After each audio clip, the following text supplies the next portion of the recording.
再來看這立法院是來通過7800億的軍購案，美國白宮官員是表示對台灣感覺真失望。啊，這行政院長鄧泰伊也強調講，即馬要甲這人民的信心，也有國際的信賴，甲找倒轉來，這政府一定都愛有動作。另外，也因為這上過甲某人做是掠外的，即馬風聲國防部是會針對無通過的部分，用追加預算，也是講編這後年度的預算來甲應用。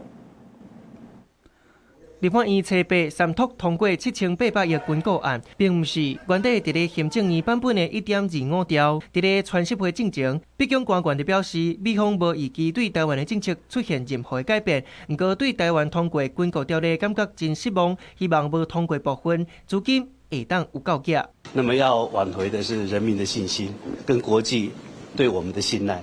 那這一點，政府一定會有所作為。我們一定要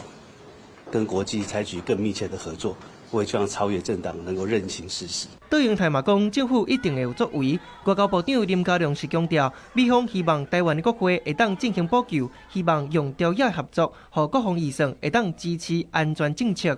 面對立法院通過的國防特別條例7800億，軍購甲位置起互排除，傳出咱國防部未提出第二個特別條例，無通過部分可能會辦理追加預算，也是編列到後一個年度的國防預算來應用。我要補了有幾個方式，第一個是追加預算，第二個是一般公務預算裡面計劃型預算能夠用多年度的預算，第三個是在提出特別條例針對委制跟商購的部分，還是希望跟國民黨內部比較理智派的這些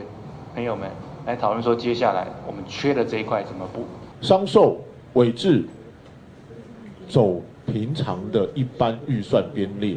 然後讓國會好好監督審查。放在特別預算裡面，變成一個所謂的政治提款機，或所有的這個